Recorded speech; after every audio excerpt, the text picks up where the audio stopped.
Year 2 के questions हैं which we will discuss today. Questions के साथ साथ हम लोग स्ट्रैटेजी डिस्कस करेंगे, किस तरह की स्ट्रैटेजी आपको लेनी है क्वेश्चंस अटैम्प्ट करते समय, आपका क्या एटीट्यूड होना चाहिए क्वेश्चन को लेके और कैसे आपको राइट आंसर तक पहुंचना है। ठीक है, तो ये स्ट्रैटेजी के साथ में हम लोग 1 बाय 1 क्वेश्चंस अटैम्प्ट करेंगे। ये जो क्वेश्चन पेपर हो रहा है 2018 का आया हुआ क्वेश्चन पेपर है, इसके क्वेश्चंस सॉल्व कर रहे हैं हम लोग यहाँ पर एसएससी सीजीएल टीयर 2 वाले, राइट। सो चैनल को सब्सक्राइब कर लीजिए, शेयर कीजिए, लाइक कीजिए और टेलीग्राम चैनल से जुड़ जाइए, जिसका चैनल का लिंक आपको डिस्क्रिप्शन बॉक्स में मिल जाएगा। ओके, सो आज का लेक्चर भी हम लोग स्टार्ट करेंगे एक मोटिवेशनल ईडीएम के साथ में, और ईडीएम है the early bird catches the worm. जो अर्ली बर्ड होती है, मतलब जो बर्ड जल्दी स्टार्ट करती है अपना काम करना, अपना भोजन के लिए, खाने के लिए इधर उधर घूमना, जो सबसे पहले जल्दी शुरू करती है, इट कैचेस द वर्म। वो वर्म मतलब छोटे मोटे कीड़े मकोड़े जो चिड़ियाँ खाती हैं, तो इट कैचेस द वर्म। इस ईडियम का मतलब है encourages being proactive and taking action promptly to seize opportunities. आपको प्रोएक्टिव होना पड़ेगा, आपको प्रॉम्प्ट एक्शन लेने पड़ेंगे to seize the opportunity, to grab the opportunity, to avail the opportunity. ठीक है, अपॉर्चुनिटी को ग्रैब करना है आपको, तो आपको अर्ली बर्ड बनना पड़ेगा, because early bird catches the worm. Early bird aspirants कैसे बनेंगे? आप मॉडल टेस्ट पेपर कीजिए, मॉक पेपर दीजिए, राइट, और प्रॉम्प्टली एक्शन लीजिए और प्रोएक्टिव बन जाइए। मेहनत तो करना ही है आपको, लेकिन स्मार्टली मेहनत करना है, राइट। स्मार्ट वर्क बहुत इंपॉर्टेंट है आज के लिए, आज के ज़माने को देखते हुए। हार्ड वर्क भी करें आप, लेकिन स्मार्ट वर्क भी करें। तो स्मार्ट वर्क करने के लिए आपको मॉडल टेस्ट पेपर देना बहुत ज़रूरी है, और ये पूरी वही सीरीज़ चल रही है मॉडल टेस्ट पेपर की। क्वेश्चंस जो हैं वो मॉडल टेस्ट पेपर से उठाए गए हैं, और एक एक क्वेश्चन को पूरी तरीके से एक्सप्लेन किया गया है ताकि आपको समझ में आए और कैसे क्वेश्चन करने हैं वो आप समझें, किस एटीट्यूड के साथ में आपको क्वेश्चन करने हैं। एग्ज़ाम के प्रेशर को लेते हुए एग्ज़ाम हॉल में आप क्या अप्रोच लेंगे आंसर तक पहुंचने के लिए, everything is discussed over here. So video में बने रहिए और फर्स्ट क्वेश्चन हम लोग स्टार्ट करते हैं। तो let the quest of wisdom begin, right, let the quest of wisdom begin. Okay, so first question हम लोग देखते हैं।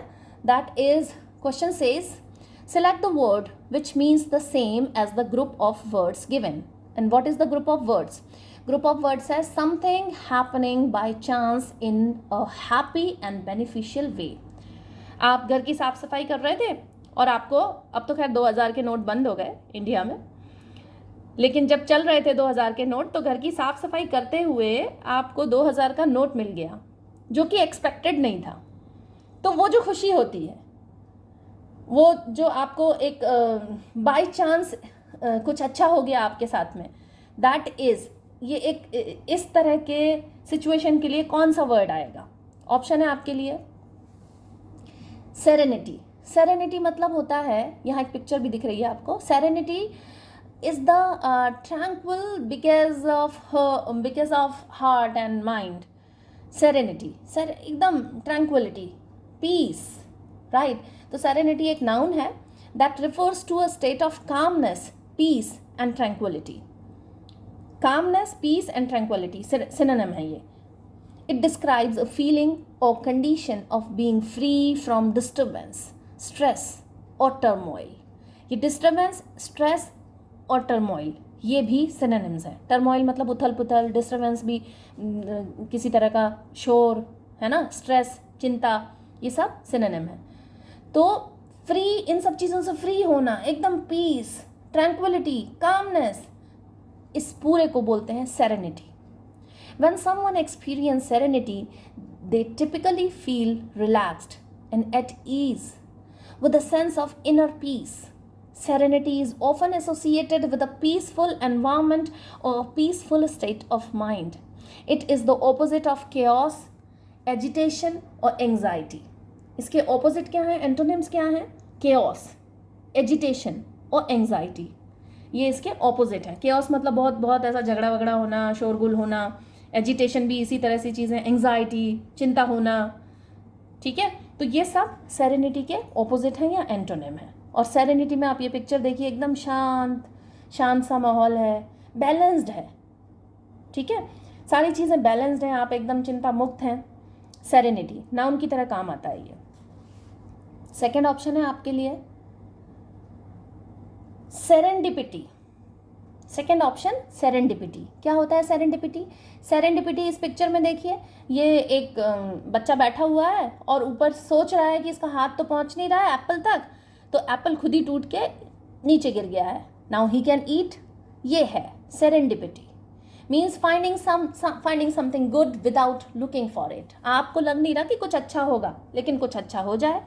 आपने जो भी तैयारी की है, जो भी मॉक टेस्ट पेपर में जो क्वेश्चंस देखे हैं, आपने जो तैयारी की है वो वैसे के वैसे क्वेश्चंस आ गए, तो आप एकदम खुश।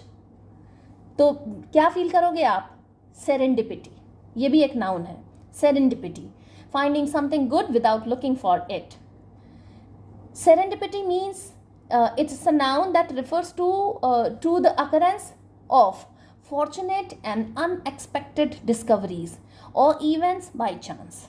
बाई चांस आपको अच्छी चीज़ें फील हो रही हैं, अच्छी चीज़ें एक्सपीरियंस आप कर रहे हो। Often when you are looking for something else और नॉट एक्टिवली सीकिंग इट। आप उसके लिए कोशिश इतना नहीं कर रहे थे।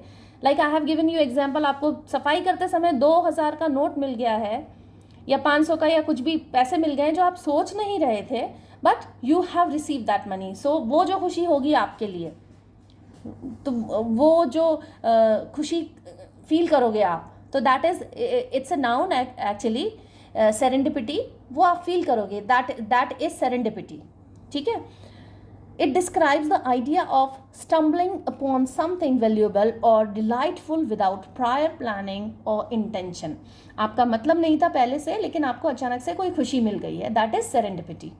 मिस एडवेंचर, पिक्चर देखिए, इसका ये जो कार्टून है इसका बैलेंस बिगड़ गया है। Miss adventure means it's also a noun that refers to an unfortunate or unlucky event or incident, typically one that results in some form of harm, mishap और accident। कोई harm हो गया है, mishap हो गया है, कोई accident हो गया है, उस तरीके से इसे मिस एडवेंचर बोलते हैं। एडवेंचर और उसका ऑपोजिट है miss adventure, right. Fourth option है फोर्टिट्यूड। इस पिक्चर को देखिए, फोर्टिट्यूड कितना मेंटल और इमोशनल और स्ट्रेंथ दिख रही है, राइट। तो क्या मतलब होता है फोर्टिट्यूड का?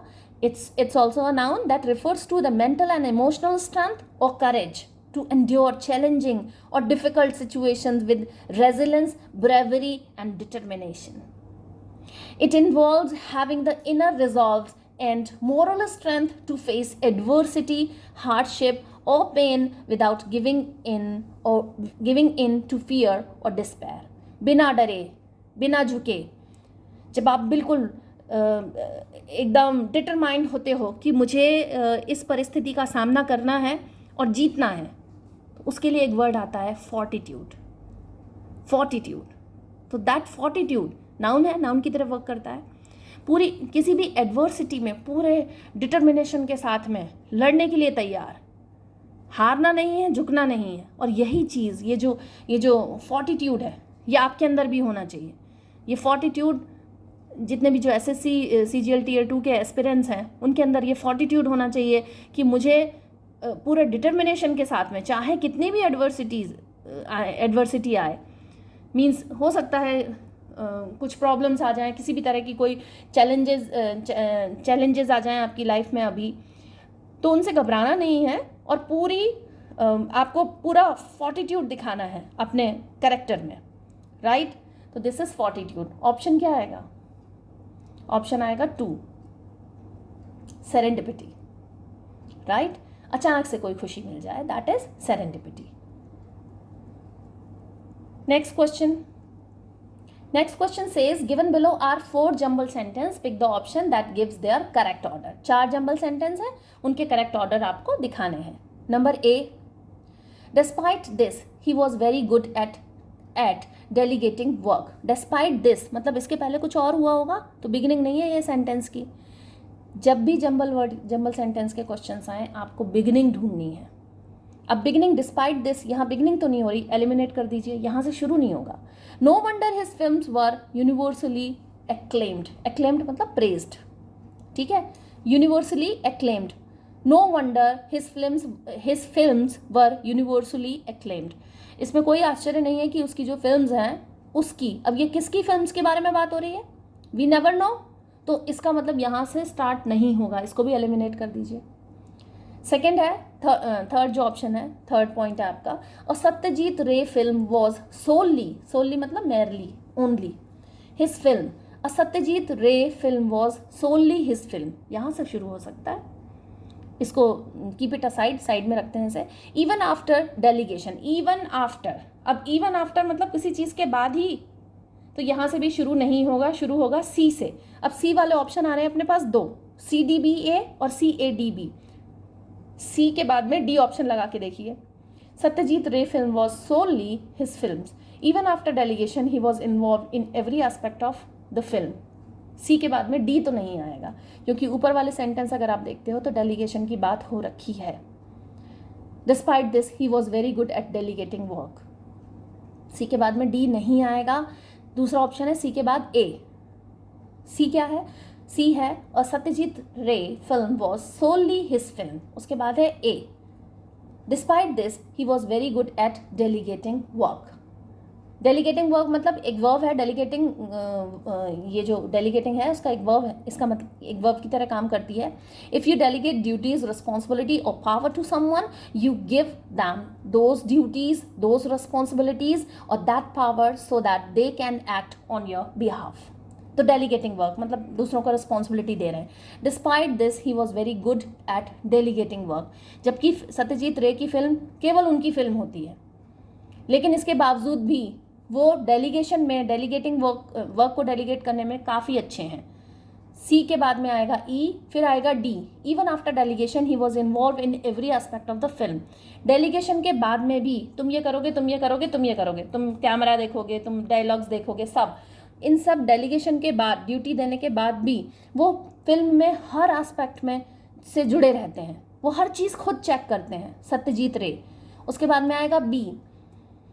सो B is no wonder his films were universally acclaimed. इसी से कोई आश्चर्य नहीं है कि उनकी जो फिल्म्स हैं सत्यजीत रे की, वो पूरे मतलब यूनिवर्सली पूरे वर्ल्ड में उनकी तारीफ होती है। सो सीक्वेंस आपका बनेगा CADB। ओके, सीक्वेंस देखते समय सबसे पहले बिगनिंग देख लीजिए, तुरंत समझ आ जाएगा। Next question says select the word which means the same as the group of words given. और ग्रुप ऑफ वर्ड्स क्या है, lacking in the variety and interest. Lacking in the variety and interest, कोई variety नहीं है, कोई interest नहीं है, क्या है, मोनोटोनस, बड़ी मोनोटोनस लाइफ हो गई है। जब भी खासतौर से एस्पिरेंट्स जो हैं वो पढ़ते पढ़ते बोर हो जाते हैं, या उनको ऐसा लगता है कि क्या एक ही चीज़ करे जा रहे हैं। वैसे ये तरीका बिल्कुल ठीक नहीं है, but some of the people can think like this. तो उनका कहना ये होता है मोनोटोनस लाइफ हो गई है, डल हो गई है, टीडियस हो गई है, एक जैसी। तो lacking in variety and interest, इसका ऑप्शन आएगा मोनोटोनस। बाकी सारे वर्ड्स भी हमें देखने हैं। फ्रेश, फ्रेश एक एडजेक्टिव है, इसका मतलब होता है न्यू या नॉट स्टेल, जो बासी नहीं हो, खराब नहीं हो, सड़ा हुआ नहीं हो, दैट इज फ्रेश। ठीक है। Exclamatory, it is also one adjective, it means expressing surprise. Exclamatory, surprise दिखाना, सरप्राइज को एक्सप्रेस करना, है ना। फोर्थ ऑप्शन है vibrant. Vibrant is also one adjective, it means full of energy and life, है ना। तो वाइब्रेंट जो है वो मोनोटोनस का मोनोटोनस को बिल्कुल भी नहीं दिखाता। Vibrant means that is full of energy and life. ठीक है, ऑप्शन ए आएगा मोनोटोनस। मोनोटोनस जो फ्रेज दिया हुआ है उसके लिए, फ्रेज क्या है, lacking in variety and interest. Next question, identify the best way to improve the underlined part of the given sentence. If there is no improvement required, select no improvement. Sentence क्या है, I am going to see a play tomorrow evening. I am going to see a play tomorrow evening. Tomorrow evening. I am going to see a play tomorrow evening. कोई improvement नहीं है, बिल्कुल ठीक है sentence. I am going to see a play tomorrow evening. Absolutely correct. No improvement. Answer आएगा no improvement. 2C V1 लगा हुआ है, राइट। 2 के बाद में बेस V1 वर्ब की फर्स्ट फॉर्म आई हुई है, इन्फिनेटिव्स हैं, बिल्कुल ठीक है। I am going present continuous का सेंटेंस है, प्ले टुमारो, बिल्कुल ठीक है, कहीं गलती नहीं है, no improvement. Next question, pick a word opposite in meaning to optimistic. Optimistic का मतलब क्या होता है? एकदम सकारात्मक सोच वाला, पॉजिटिव, कॉन्फिडेंट, होपफुल, ठीक है। Someone who is optimistic is hopeful about the future और the success of something in particular. जितने भी एस्पिरेंट्स हैं SSC CGL Tier 2 वाले, एकदम ऑप्टिमिस्टिक हो जाइए, सकारात्मक हो जाइए, आशावादी हो जाइए, कॉन्फिडेंट हो जाइए कि आपका सिलेक्शन हो रहा है, right. So you should be optimistic. Optimistic के ऑपोजिट ढूंढना है हमें, जो क्वेश्चन है उसमें हमें ऑपोजिट ढूंढना है, ठीक है ना। Opposite in meaning, first option है एनर्जेटिक। एनर्जेटिक मीन्स ये एडजेक्टिव है, सिनोनिम है इसके एक्टिव, लाइवली, डायनामिक, जेस्टफुल। एनर्जेटिक तो ऑप्टिमिस्टिक का सिनोनिम है, सिनोनिम जैसे वर्क कर सकता है, ये एंटोनिम नहीं है। सेकेंड ऑप्शन है pessimistic, it's also one adjective, इसके सिनोनिम्स हैं ग्लूमी, नेगेटिव, डिफिटेस्ट, डाउनबीट। और ऑप्टिमिस्टिक का जो एंटोनिम है वो है आइडल, वो है पेसिमिस्टिक। पेसिमिस्टिक ऑप्टिमिस्टिक का एंटोनिम है, मतलब ऑपोजिट है, यही इसका राइट ऑप्शन है। थर्ड ऑप्शन आपको दिया है idealistic, it means utopian, visionary, romantic, quixotic, dreamy, जो कि सच्चाई से दूर हो। आइडलिस्टिक सच्चाई से दूर हो, एकदम प्रैक्टिकल नहीं हो। चौथा ऑप्शन है रियलिस्टिक। आइडलिस्टिक का ऑपोजिट होता है रियलिस्टिक। रियलिस्टिक मतलब practical, pragmatic, matter of fact, down to earth, बिल्कुल जो सच्चाई के ऊपर हो, ज़मीन के ऊपर हो, मैटर ऑफ फैक्ट, बिल्कुल फैक्ट्स के ऊपर बात हुई हो, प्रैग्मेटिक हो, प्रैक्टिकल अप्रोच हो, ठीक है। So that is realistic. आपके पास में जो ग्रुप ऑफ जो क्वेश्चन पूछा है वो है ऑप्टिमिस्टिक, उसका एंटोनिम पूछा है और आंसर है पेसिमिस्टिक। सो ऑपोजिट होगा ऑप्टिमिस्टिक का pessimistic, right. These are the questions. आज के लिए हम लोग इतने ही क्वेश्चंस कवर करेंगे, बाकी क्वेश्चंस नेक्स्ट लेक्चर में, प्लेलिस्ट में जाके बाकी के लेक्चर्स आप लोग देख लीजिए, right. Keep learning, thank you so much.